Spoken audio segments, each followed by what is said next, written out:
For those of you guys who were here last time, how did we start it off? How you guys feeling? Good, yeah. How's your game? Great? And how's your talent?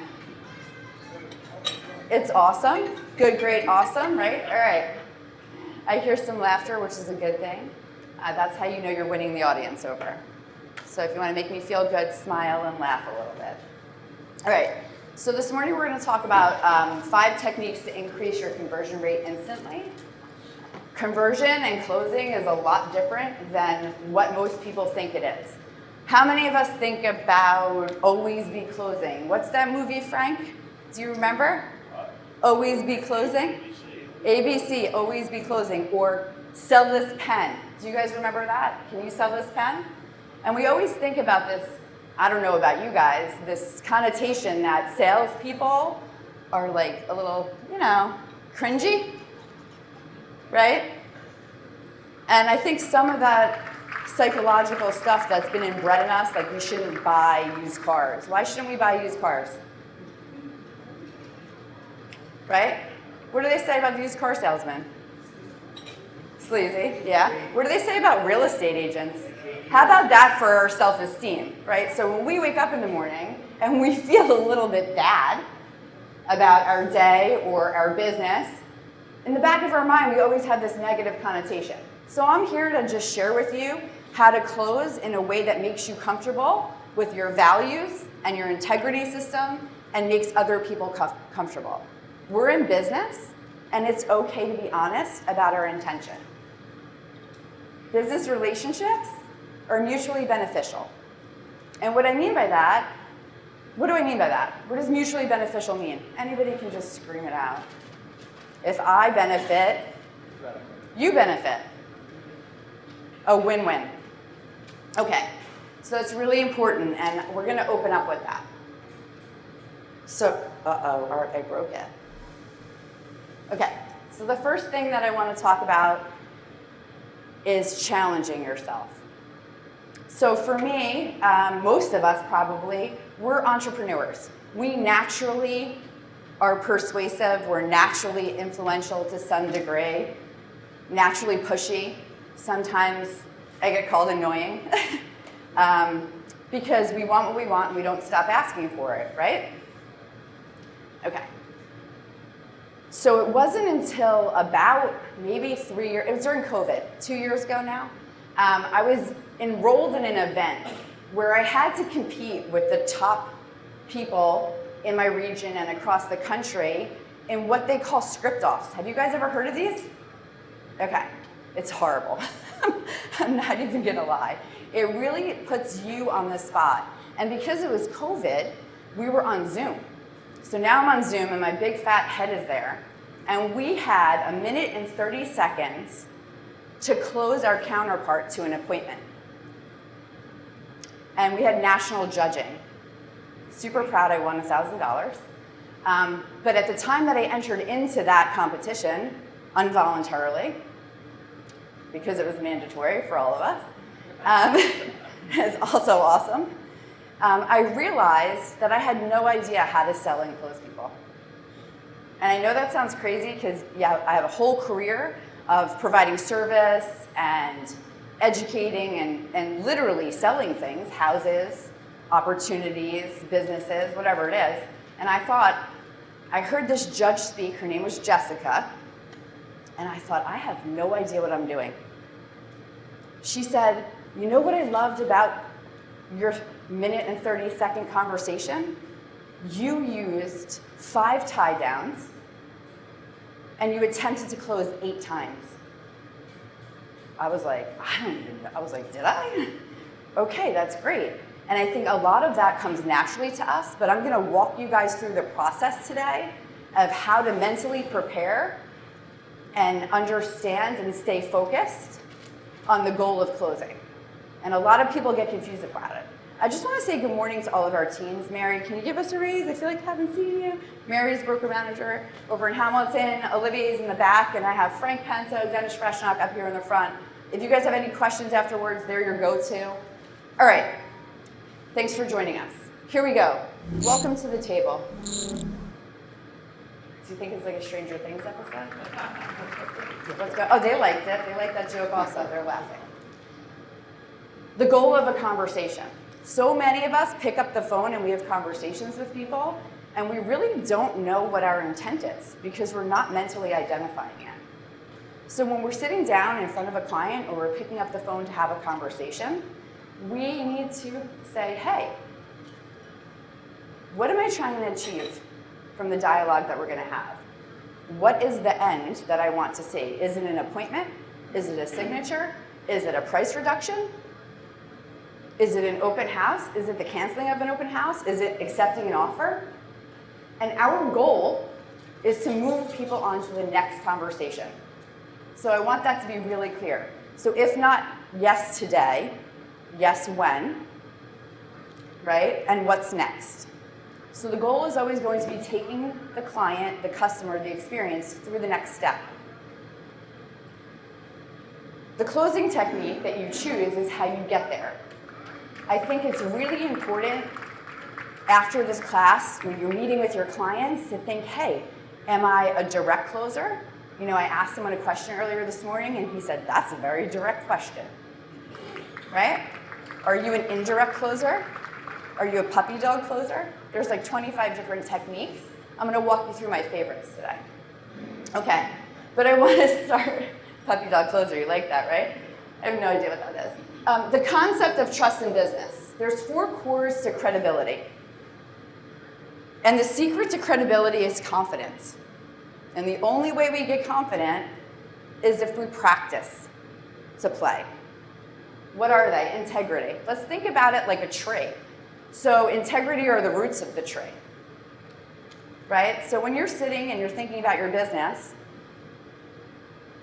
do you have integrity? Well, every single person in this room is going to say yes. Just like, are you open-minded? Nobody wants to say, no, I lack integrity. But I really want to walk through what the definition of integrity is right now with you guys, because there's a scale from 1 to 10. And everyone in the universe lands about a 5. Why do you think that is? Why do you think the average integrity is a 5? Because the test of true integrity, I'm talking really fast, requires courage and humility. And I put this up here because I think I want you guys to just rest on it for a minute mentally. I can say I'm going to do the right thing, but do I do the right thing if it costs me money? Do I do the right thing when people aren't looking? Right? If there's a consequence. So I know I do, and this is a private conversation for ourselves to have, sometimes at a horrible expense for myself and my family, more often than not, because doing the right thing hurts. But it's the right thing to do. So we've built our reputations, and trust me, every single person in the room dealing with the public has one. And if you do nothing after today, I would just like you to lean on this. Because if you are truly bringing integrity to the table, you're going to be way more comfortable when you're asking to close people. Because you know, and they know, it's in their best interest. Let's talk about intent. This is where we say it's mutually beneficial to be in business. It is okay for me to say, I would like to list your house, and I want to do a phenomenal job for you so you make the most money, and I make money. It's okay. We've been taught like it's wrong to make money from people or to get referrals or to ask for business. It's inherently wrong. That's why we're not doing it. There's something in our mind that we have to shift. I guarantee you, if you were to call someone, I actually had a conversation with an agent the other day about a property that she put on that needs a price reduction. And she said to me, well, Michelle, this woman has 21 other properties that I want to sell. And if I push her and I press her, I'm not going to get to sell those 21 other properties. And I walked her through these 4 pillars. Because if you're not honest and you don't say to her, my intent is that we do business together and sell all of your 21 properties, I want to do a great job. I'm personally invested because if you make the most amount of money, I make money and my business grows. That's the honesty and integrity that people are looking for. Okay. Just really quick on intent. People know if you're serving your own, and it breaks trust. And you can't do anything in business without trust. It's a lot easier to do it with trust. Okay, the third thing as business owners that I often think about is, are you relevant? Are you relevant? Are you bringing material and information to your clients that they care about or is relevant to them? I received a constant contact, like an email, and it was about spilling red wine on the carpet. And I thought, okay, this is silly. Like someone's sending me how to get red wine out of the carpet. You know, like who beta tested this email? But then I keep thinking about it because who doesn't have parties when you need to get red wine out of your carpet? If you're a homeowner, right? Relevance. So often we're sitting in the market and the market shifted, it's changed, it's adjusted. I dislike the word shift, so we're gonna say adjust. To bring you more opportunity, but are you talking to your clients about last week's market? Right? Are the sellers expecting 12 and 14 offers and you're really only getting 3 showings right now? Are you relevant with the content that you're bringing? And then the results. So this is like the little voice in our head that we always hear. We don't have enough proven track record. We don't have enough sales. They're gonna look me up on Zillow and I don't have enough reviews. Right? That's wrong. Because if you lead with the 3 and you ask for the opportunity, they're going to offer it to you because they've been where you are, and there's something human about these conversations. Everyone has tried to do something new. If you don't have the track record, it's okay. Let's build you one. Let's figure out a conversation that makes you comfortable so they can see a proven track record, that you're playing on the right team and that you're playing for them. Okay. The biggest thing to do is make and keep commitments. Trust begins with yourself.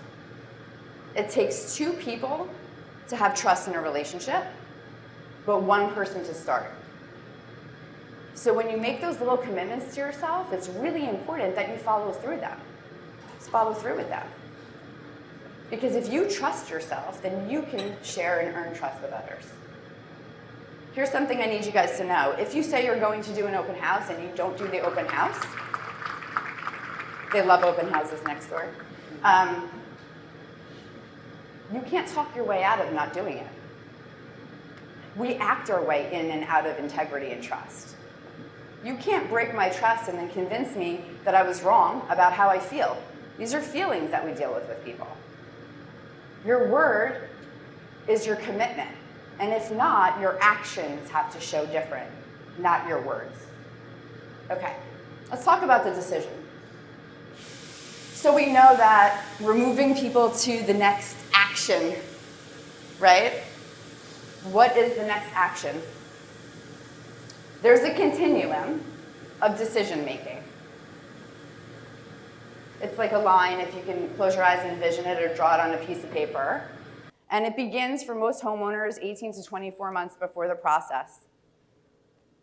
And they take little baby steps. I was in a meeting yesterday with a guy, and I said, this is a closing technique on a scale from 1 to 10. How did I do? And he said a 4. And I was like, well, okay, that's awesome. How could I make it a 6? And he said, why don't you want a 10? And I said, we're so far from 10, we need to take baby steps to get there.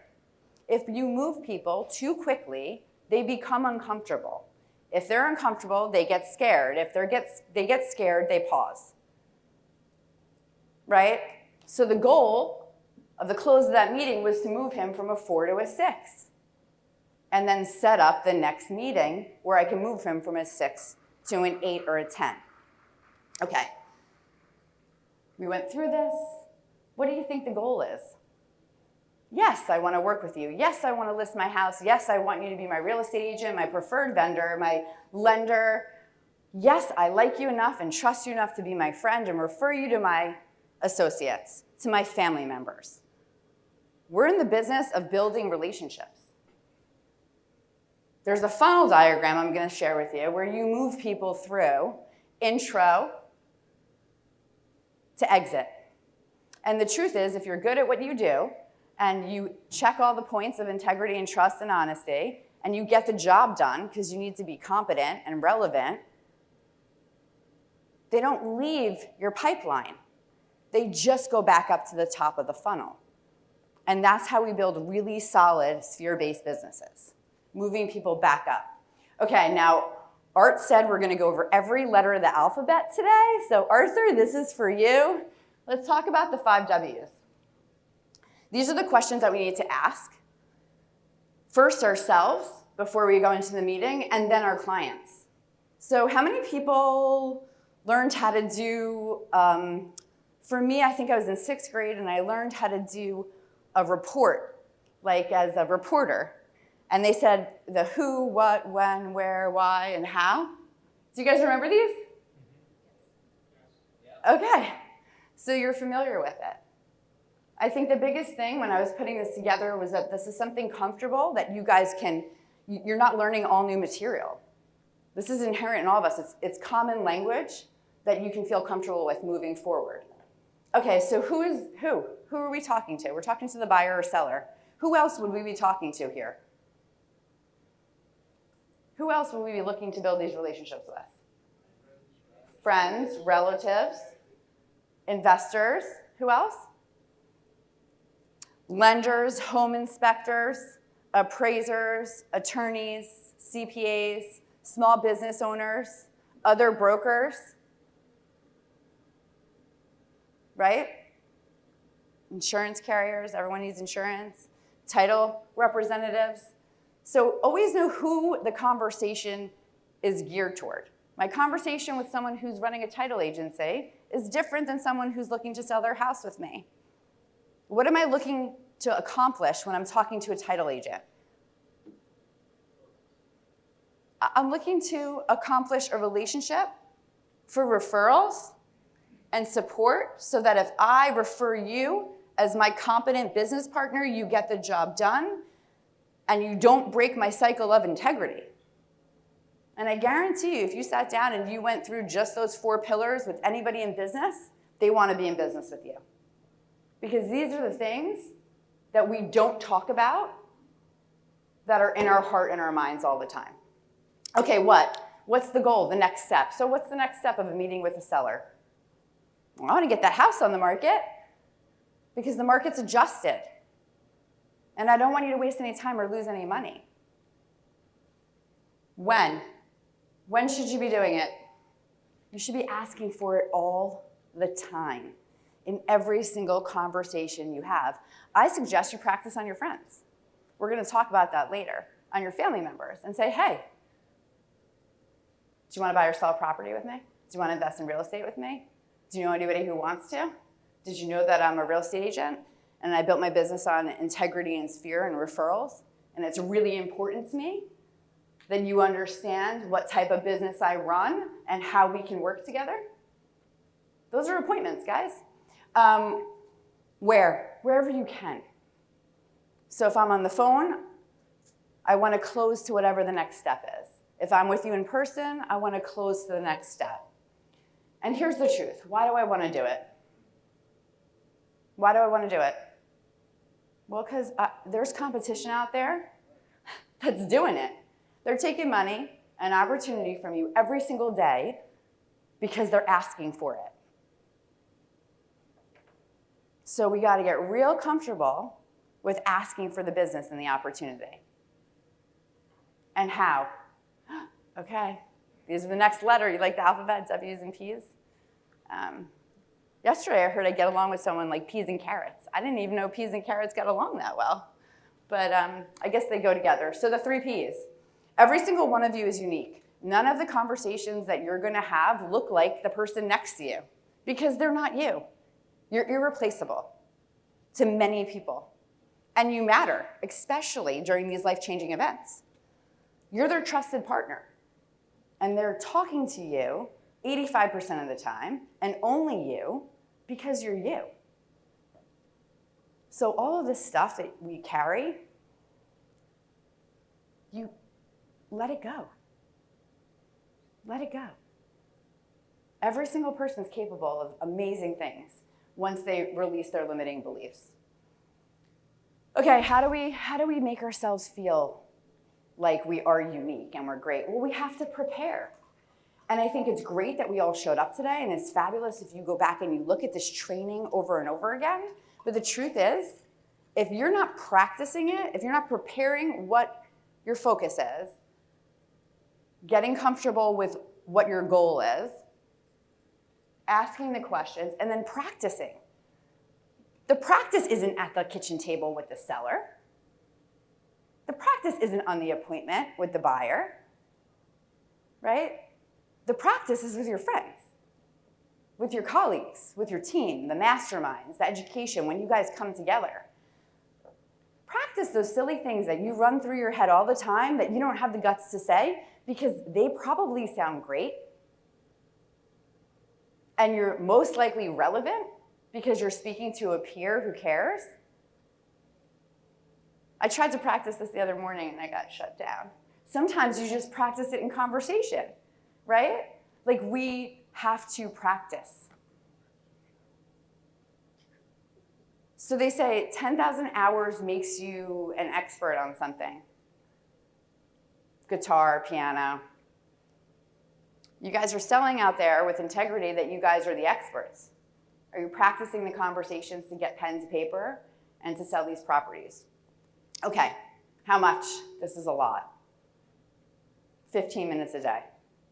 I often practice, this is gonna sound silly, in my car to myself, and I record it so I don't sound stupid. Or I'll record myself and I'll say, okay, my rate at which I'm speaking is too quick. Or I'm not finishing my words, and I wanna be intentional. I'll practice in the shower. I'll run it through my head over and over again. And then I go and I practice it on poor Carl every morning at 8:40 when I call him. And I practice what I'm thinking and saying. And for those of you guys who have someone sitting next to you, what I hope today is that you might exchange phone numbers and find someone to practice with. Because practice makes perfect, right? And then perform. So we can run it through our head and prepare, and we can practice all the time, but we still have to execute. Kim, how's your execution? Could be better. Who here doesn't feel the same way? My execution could be better. Raise your hand. Could my practice be better? Yeah. Could my preparation be better? Yeah. Okay. Well, now they're having a real conversation. Do you guys want to come over and have some coffee and hang out? And then we apply it. Okay. Double, triple clicked. All right, these are the closing techniques. There's like 27 closing techniques. Oops, okay. Did I blow out my mic? Did I blow myself out? Oh no. What happens now? All right, I'm really loud. Can you hear me in the back? Yes. All right, cool. So closing techniques. How many of you guys are familiar with a closing technique? Go ahead, which ones do you use? Probably direct. What does direct look like? What? Well, I would say this, but like, do we have a deal? Do we have a deal? Assumptive. Okay. Assumptive. What does assumptive look like, Frank? Assumptive is you go in thinking you already have it, and you talk and act like it's already happening, like it's expected to happen. Okay, what does that look like? Can we apply it? What do you mean? I have like a listing presentation. I have a great application of it. You use words like, instead of saying if, you say when. When we get the photographer, when we prepare the house for showings, we will do this, so it's more of a in it with them, assuming that they've already made the decision, even though they really haven't, but you're acting like and using words that you would use as if you already were told you had it. You guys probably couldn't hear him. He says we're using we. We're assuming the next step when we get the house on the market, which places you guys on the same team. Something that I often do is I say, let me stop right here and schedule photography for us. I just want to make sure that my photographer is available for the date that you want. And I assume the close. We're going to, there are other things, like we're going to be in business together.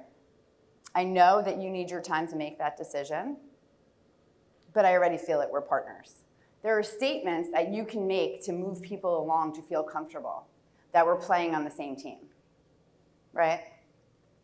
Okay, so the direct close. This is my favorite. Because what happens when you ask someone a direct question? Other than they start sweating. Do you get a direct answer? What do you usually get, Mike? You ask someone a direct question, what do you get? Direct question back. Why are you asking so? Yeah. Well, you might get a direct question back. Why are you asking me this? Which is a time staller. It's a pause for them to prepare what they actually want to say and how they want to respond. Okay, but what usually happens? I would say, Brad, let's list the house today. Are you ready to sign the papers right now? Or let's sign the papers right now. What would you say? I need to think about it. Right. You get a diversion. So why do you think people don't use the direct close? They don't like rejection. Yeah, so most likely the answer is, do you want to do this? And the question is, do you want to do this right now? Are you ready to commit to me? May I be your real estate agent? And they sweat and say, I don't know. So that puts us in a place of what? Rejection, fear, concern, right? But what it really does is gives us an opportunity. Many people say yes. But if we don't ask, they never get the opportunity to say it to us. And they say 5 to 7 times for follow-up. It's the same on every appointment you have. Moving people to the next step takes 5 to 7 asks. So do you want to meet for a cup of coffee? Okay. And then you can use, after the direct, which is why I put it first, the other closes if it doesn't work, right? So I'm gauging where you are in your continuum, and I can move you along through the next close, the trial close. Well, are you sure you don't want to meet for coffee on Thursday? You don't want me to come over and list your house on Tuesday evening? Right? We're trying. Can we get the house on the market June 15th? Question mark, not statement. We're trying to gauge them. The trial close works.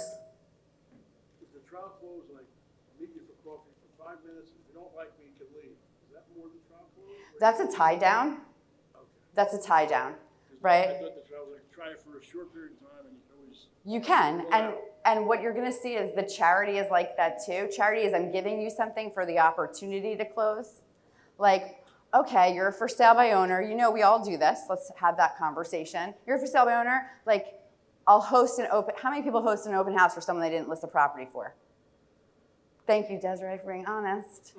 Okay, we've all been in the position in our business where we want the business so bad and we're so hungry that we offer something. You can do this with your listings.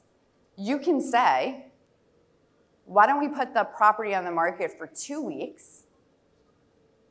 And if you're unhappy, we can take it back off the market. Or you can say, why don't you sign right now? And most people after they've signed, realize that this is a huge relief off of their shoulders and they have a great night's sleep. And if you don't feel like that, in 2 or 3 days, you can call me back and we can have a discussion about changing our minds or changing the date or repurposing the conversation or focus. Okay, the assumptive close, we talked about that. Okay, the tie down. I hear that you're interested in selling your house in 2 to 3 years.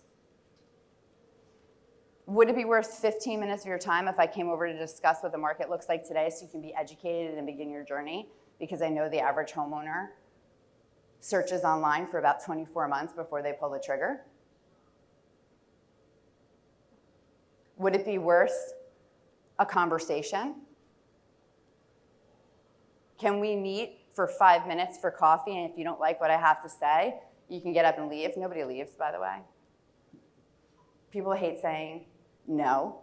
No is a really weird word. I'm going to talk about that in a minute. The take back. So I worked with a guy, he's so funny, and he would say every single time, well, today I'll do it for you for 4%, and I give you a discount, but next week I can't guarantee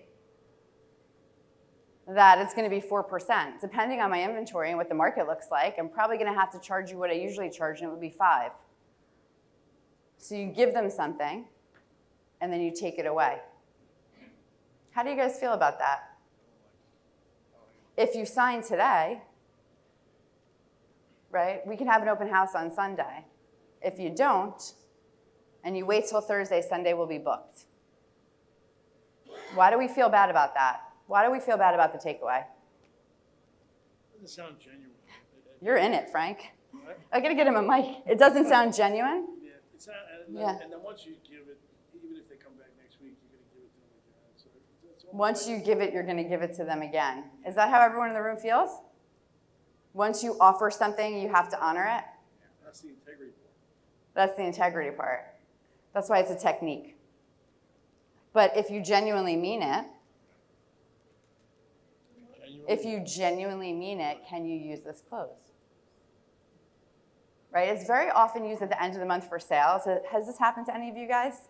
You can get the car tonight. Go ahead, D. I was just, Yeah. if you've leased a vehicle. If you've leased a vehicle, he This is said. exactly the technique they all use. And what is it? If we don't sign today, the deal tomorrow may be $400 for that same car.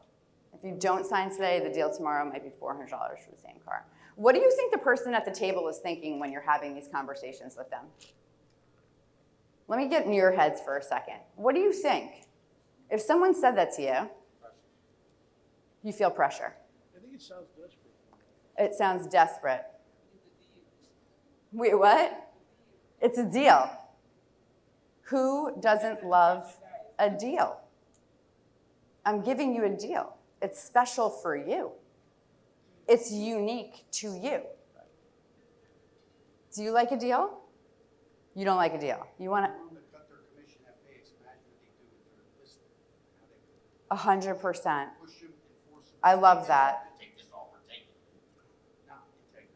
Can you use it in a different way? Absolutely. Can you use it in a menu of services when you're talking to your client who's been out there hit by the discount broker and they say to you, listen, what's your name?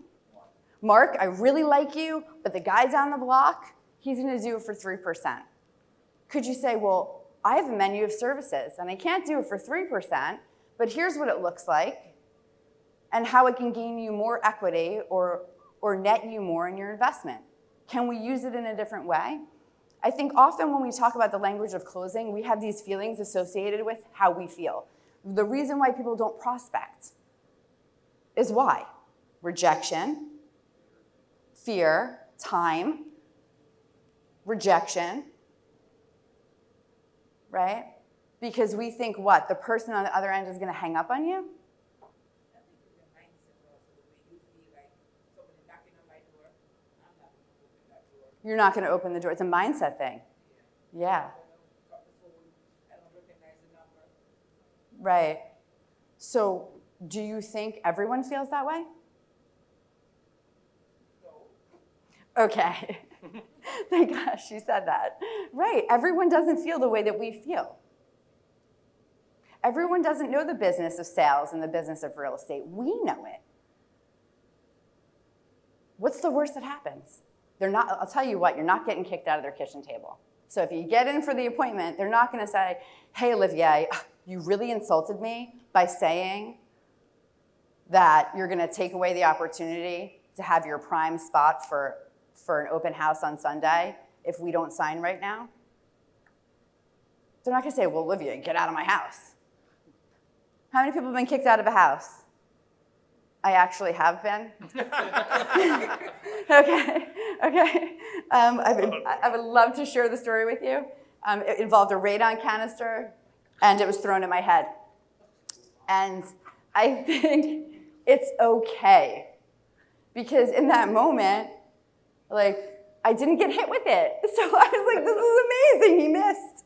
And we were in close distance, and he was very angry.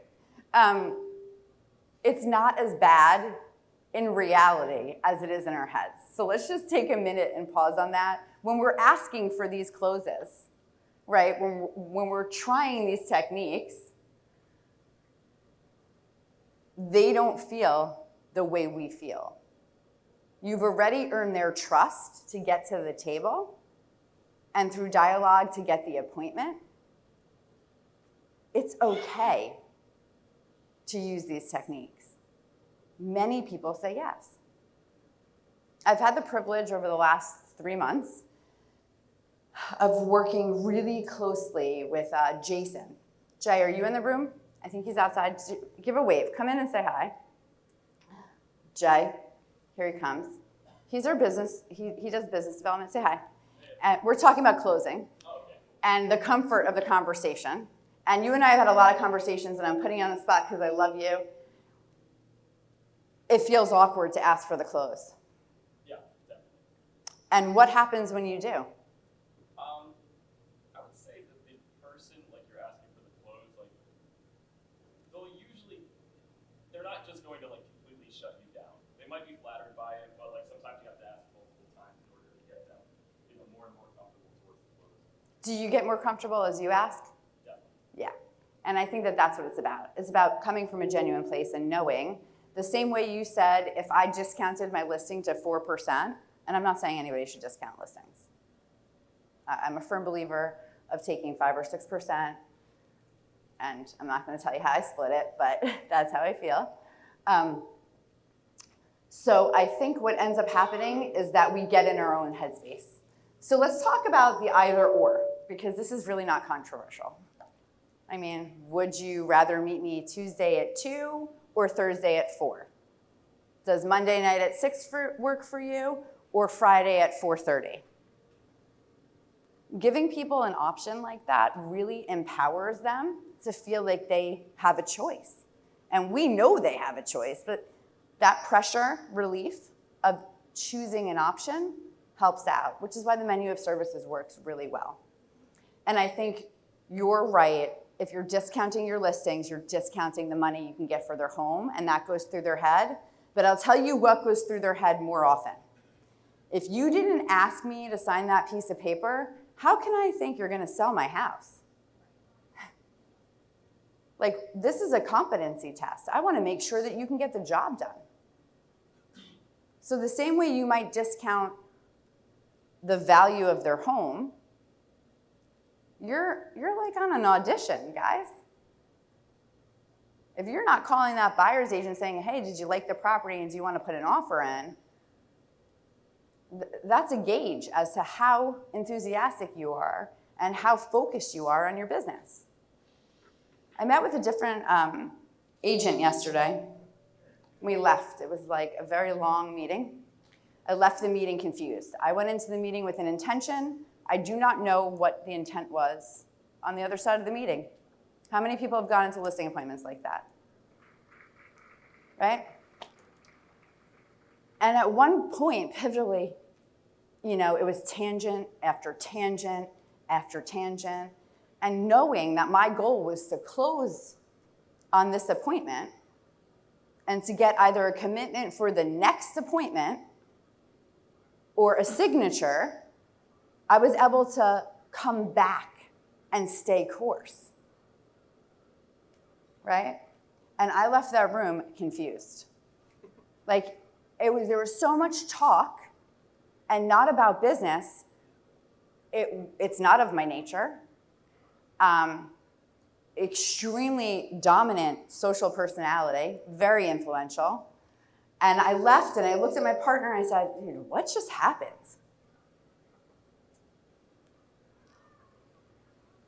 What just happened? And we don't want people to feel like that when we're leaving their house. We want to leave them with either a decision to make or a next step to take. Right? Now, not only did that happen, but then the appointment called me 4 times immediately afterwards. And I thought to myself, well, now that is a top producer. Right? The follow-up was so focused and intense, where I drove to go get a cup of coffee and thought, I got to thank him for that meeting later. On my way back to the office, he was calling, thanking me for the meeting, thanking me for my time, literally showing me exactly what listing agents should be doing and buyer's agents should be doing after you're with your clients. So often we leave. It's been exhausting. We may or may not have closed. We don't know what's happening. This is the truth. And then we're like, I need to rest.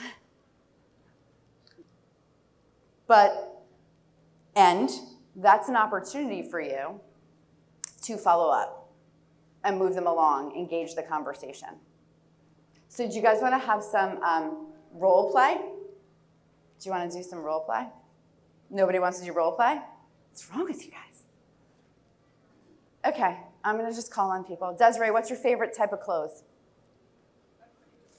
Direct. What's the worst that's ever happened to you? A radon canister to the head?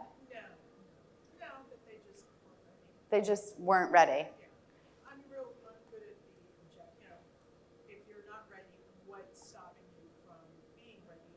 And, I'm a firm believer of overcoming the objections, just like when you're in a house, overcoming them each room by room so that they don't walk out confused.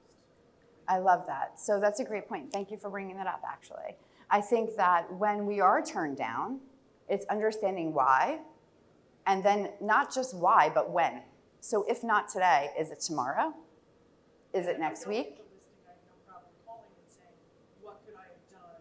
Differently. Yeah, what was it that, Right. that puts them on the spot. It does, and a script that we use often is, you don't have to answer this question, and I don't mean to put you on the spot, but I really value and respect your opinion, and I'd like to know where we missed each other. I want to be the best. And if it doesn't work out with whoever you chose to go into business with, I'm here to support you and can answer any of your questions. So that's really important. Okay. What about the indirect close? Does anybody know? It's not up there, but does anybody know what it is? Do you think you'd like to maybe someday work with me? Do you think that you'd like to think about selling your house on Tuesday? What's the indirect close? Close with no confidence. It's a close with no confidence. That's a failure close. Fail. We failed. You probably don't want to list with me, right? You probably want to list with somebody else. You probably have chosen to interview other agents, right? And I might not be your first choice, but I'd love the opportunity. It's indirect. Okay, how do you guys feel about it? Are you bored? Raise your hand if you're bored. No? Thank you. All right, I just want to end with mindset. We're going to do like 2 more minutes. I know I talked about it throughout. I think it's important that we really end on a positive note. So the idea is that we come together, we get some skill, we take something away. Mostly it's how we feel. How people feel when they leave us is the most important thing that we bring to the table. I mean, you may be not the sharpest tool in the box, right? Or like a spoon in the fork drawer. But if you make people feel great and they trust you and believe in you, you can do amazing things, right?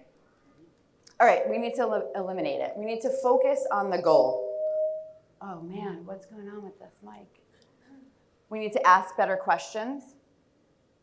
Okay, does anybody know where this quote is from? He was a complicated man, my father, a man of great mental capacity, who was driven to succeed, yet humbled into mediocrity by his own emotional limitations. Do you guys know that quote? Where's it from?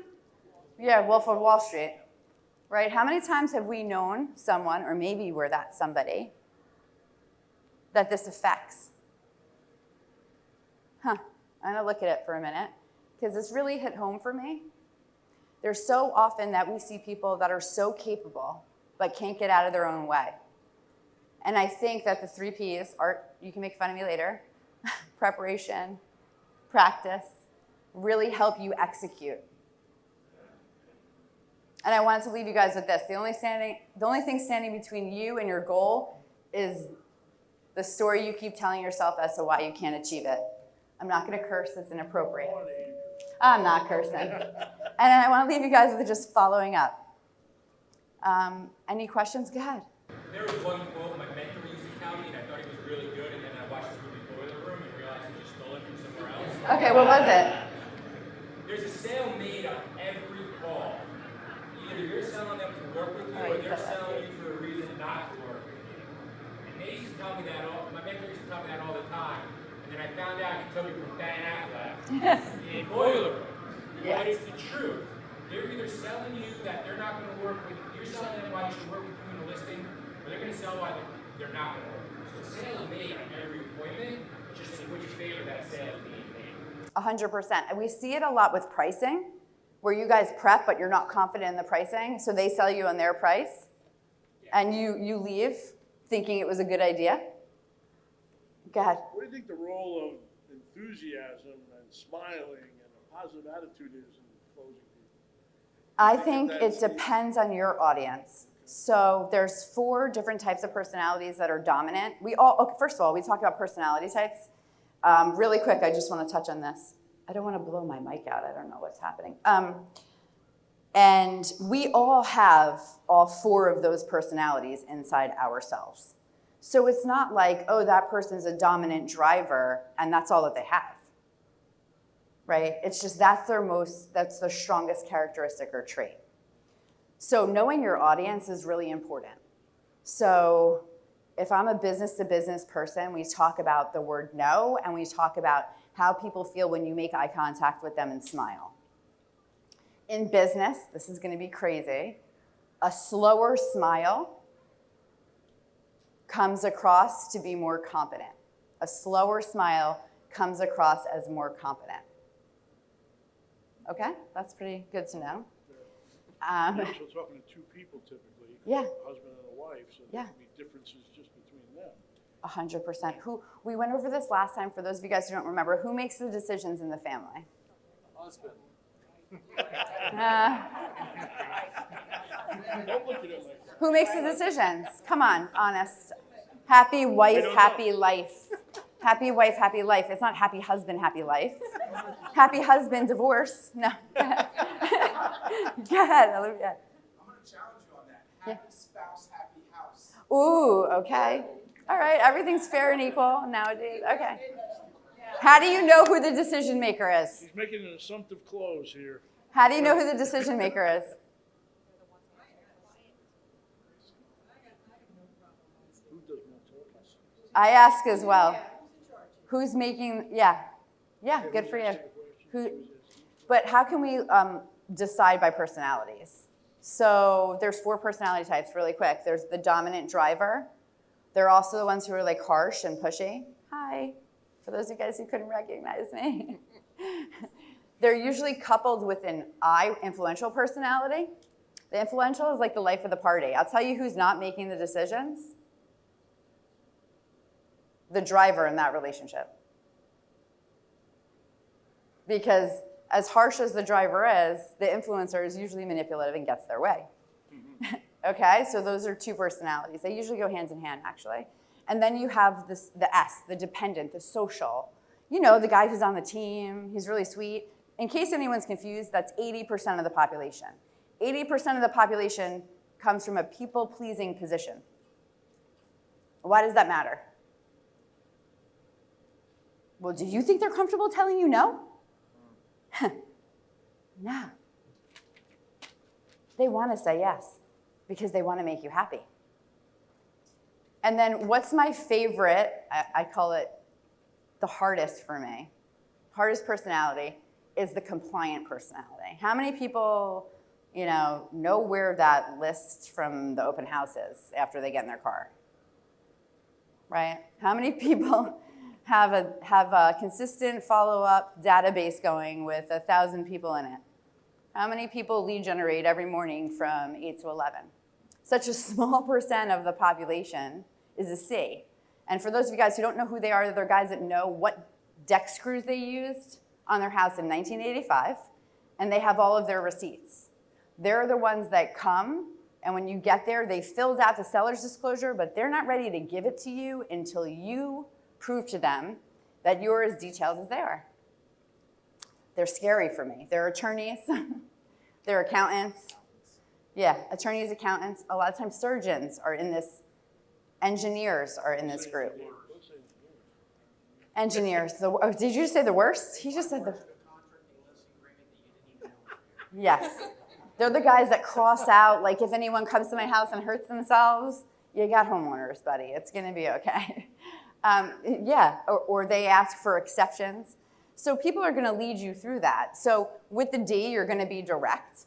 If someone is direct with you, time matters, and you want to ask right away for the close, right? If they're not ready, they're going to get insulted. And that's okay because they get over it really quick. So it doesn't matter. So you can ask them again in 5 minutes, and they're going to appreciate it. If they're the I, they want to hear that their house is pretty. They're giving you food. They probably sprayed some of that Glade stuff to, cover up the cat smell. I think it's important that what you're saying, Michelle, as I interpret it, is reading the situation, not just walking in to look at the house and say the house is pretty or whatever, but really reading the personalities of the people that you're meeting and making decisions about some of these things, Absolutely. which technique to use as you're having those casual conversations in the greeting and the whatever. But I think that's what you're saying. It's a thought process. It's not by accident. No, you need to screen the room. Olivier, did you want to share something? Oh, You came. I Hi. actually do. Okay. I've been on the other side of being closed by Michelle. Oh, really? I want to have you share this. This is one of my failures, guys. And I think it was not a failure. We're here today. Yeah. I think Michelle has something special that she can share with everyone about her follow-up. Because, and my wife will tell all of you guys, I took an appointment with Michelle knowing that it wasn't going to work, but I had to still take the appointment because of your follow-up. So I would like for you to share, Michelle, I don't know what it is. what your process is, your mindset, because you followed up with me better than anyone else in any sales capacity, where I felt obligated to meet with you, even though I kind of made a decision that was going a different direction. And I gotta say, I've never been followed up with and closed so many times by someone. So if you don't mind just sharing a little bit of your mindset, because it was always pleasant.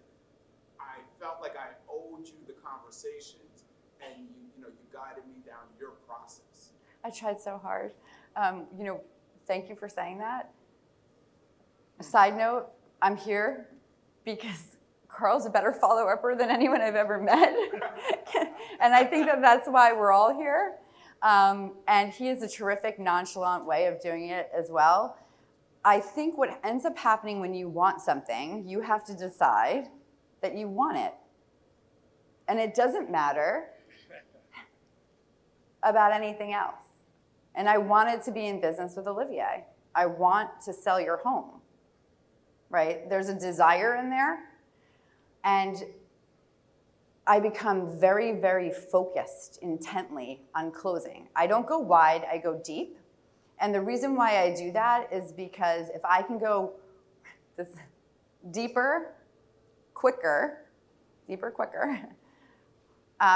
or create a very rapid bond with somebody, the conversation becomes natural and we can connect, and then the relationship becomes obligatory. So I really wanted to be in business with Olivier, and I'm very lucky to be here with all of you guys now. And I was trying to actually have him come work with me when Carl was trying to get him to go work with him, and we joke around all the time. Carl's like, you're great at talent acquisition. And I'm like, yeah, not as good as you. And so I think the follow-up has to be consistent, and it has to be on top of mind. So you have to have some type of system for it. So I always go back to my last week, and on my way home every single day, I contact everyone who said no to me or said maybe in the morning or in the evenings. And it's something that I consistently do. And if I don't have anyone that said no or said maybe that day, I'm calling to get a new no or a new maybe. And it's something that has to drive you. It takes me about 2 hours a day to do this. But if I meet you and I want to work with you and I think you have an opportunity that's mutually beneficial, I'm going to follow up very, very often, sometimes 2 or 3 days a week. Just really quick about follow-up, because I think this is important. If you don't get a response, it doesn't mean that they don't want to work with you. It doesn't mean that they're not interested. It doesn't mean that you didn't affect them. It doesn't mean that they don't care. It doesn't mean the answer is no. So what happens most of the time is we'll follow up, and then they won't respond to our text message or our phone call.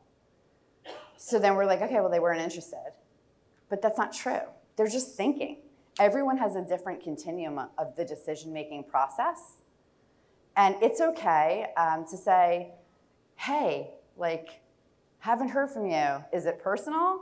And add some humor into it. Carl, what was the line you used the other day? Am I now that annoying guy? What did you say? I was following up with someone that didn't respond. I said, oh no, have I turned into that annoying salesperson? ? And they instantly called me and said, no, I've just been busy. So sometimes I just try to throw some humor into it. Yep. Just to piggyback off the follow-up. Every business I built was off the follow-up. And I never really good with the CRM or everything. Because everyone always says, oh, follow-up, what's the best CRM? All my follow-up was done on a legal pad with notes, and I would go back to my legal pad. It's like, what works for you? I mean, I have a stack of legal pads in my house, where God forbid if I ever have to go back and find something through it, it'll take me all day, but that's what works for me. So don't get, some people get stuck getting ready to get ready.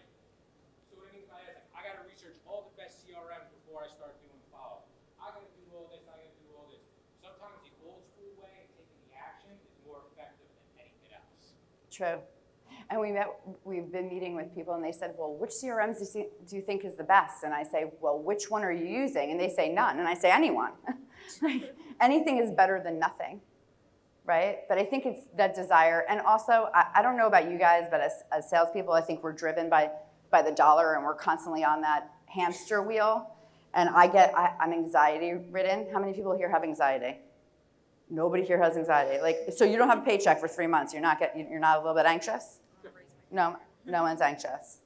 Nobody wants to raise their hand. Are you anxious to raise your hand? Okay, Does it make you nervous to raise your hand? So whenever I feel like I'm failing, I lean into follow-up and lead gen. Whenever I feel like I've dropped the ball or something's going wrong, it makes me feel better to get a yes. So I lean into follow-up and lead gen. Okay, any questions? I would love to know what type of, go ahead, Dee. So I think a good takeaway as far as a follow-up question. Let's talk louder. Often we always think about closing on a listing appointment. Yes. But I think what gets lost a lot in translation is when we're working with buyers, after showing properties, we typically, what I can see is, have a great day, call me later, let me know if you're interested. What, in your opinion, would be a good close after you're wrapping up your appointment with buyers to go in for a close to determine if they want to make an offer?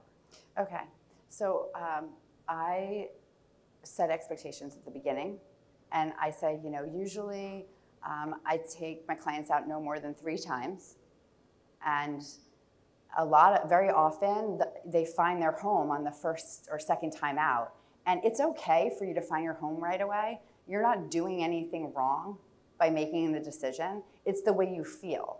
So I relieve them of making a decision too soon. And I let them know that they're like everybody else. They're gonna know when they love their house right away. Because there's this whole thing where like, I need to see every single house on the market, but you don't, right? You need to find your home on the market. And then afterwards, I usually will recap with them. Something really weird I do is like if they walk in the house and they immediately don't like it, I let them walk out. I don't make them see it. I'm like, all right, we're gone, let's go. And then I'll recap. And very often, if you're in tune and you're listening to what they're saying, you can see it on their faces. So I take a picture of what I think. I take a picture of them on the front porch or in the kitchen of the house that I think is their favorite during the showings. And then I always send it to them afterwards just to remind them of how much they like the house. And I also set them up with a pad and a paper because most of the time they're overwhelmed by the process and I want them to take notes. And at the end, I'll stand outside and I'll say, so which one did you love today? And they'll say, well, like this one or like this one. And I'll say, well, you really got the cheese face on this one. I think it's a great fit for you. Did you want to go back and see it right now, or do you want to make an offer? Do you want to go back and see it right now? Or I can call the agent and get us back in, or do you want to make an offer? So that's your close. That's my close. Right. That's it. But I'm really setting them up so that they're not unprepared and they're not like, well, how could I possibly make an offer? I haven't seen all the houses or whatever. Any other questions? Okay. Arthur's giving me the field goal. It's over. Anybody else? Yeah? All right. Thanks, guys.